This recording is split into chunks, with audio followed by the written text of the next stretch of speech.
Wow, আখি তার জন্মদিনের অনুষ্ঠান কিন্তু অনেক ধুমধামের সাথেই করছে। দেখো, আখি কিন্তু জন্মদিন শুধু কেক কেটেই শান্ত হয়নি, আখি তার জন্মদিনে ঘুরতে চলে গেছে।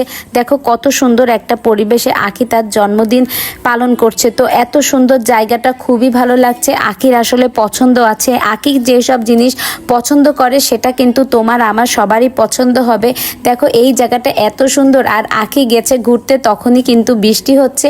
তো সব মিলে পরিবেশটা অনেক সুন্দর ছিল। তারপরে বৃষ্টি সব কিছুই কিন্তু অনেক ভালো লাগছে। মাঝে জন্মদিন তো আর প্রত্যেক দিন আসে না, 365 দিন মানে এক বছর পার করে তারপরে জন্মদিনের দিনটা আসে। তো এই দিনটা আসলে এইরকম সুন্দরভাবেই আসলে উদযাপন করা উচিত, তাহলে কিন্তু স্মৃতি হয়ে থাকে। মানুষের জীবনে সব কিছু তো স্মৃতি হয়েই থাকে। তো এই জন্য দিনগুলোকে স্পেশালভাবে একটু পালন করাই বেশি ভালো।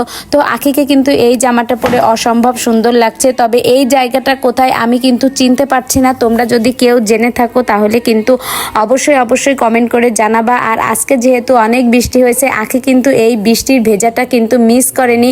আখি কিন্তু বৃষ্টিতে ভিজেছে। বৃষ্টিতে ভিজতে আমার যেমন ভালো লাগে, আশা করি তোমাদেরও ভালো লাগে। কার কার বৃষ্টিতে ভিজতে ভালো লাগে সেটা কিন্তু একটু বলবা। আর দেখো আশেপাশে কিন্তু ফুল আর ফুল, এত সুন্দর পরিবেশটা, এত ভালো লাগছিল আমার কাছে। আমি যদি জানতে পারি আখি কোথায় গেছে তাহলে আমারও ইচ্ছা আছে এই জায়গাটায় যে একটু ঘুরে আসব।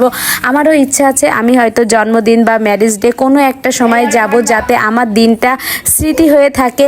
তো বন্ধুরা, এই ভিডিওটি আমার কাছে খুবই ভালো লেগেছে। তোমাদের কার কাছে কেমন লেগেছে প্লিজ একটু বলবা। আখির জামাটা কিন্তু অসম্ভব সুন্দর লেগেছে আমার কাছে। আমি এই ধরনের একটা জামা নেব ভেবেছি। তো সব মিলিয়ে খুবই ভালো লাগলো। তোমাদের কাছে যদি ভালো লেগে থাকে তাহলে অবশ্যই একটা লাইক করে আমার সঙ্গেই থাকবা।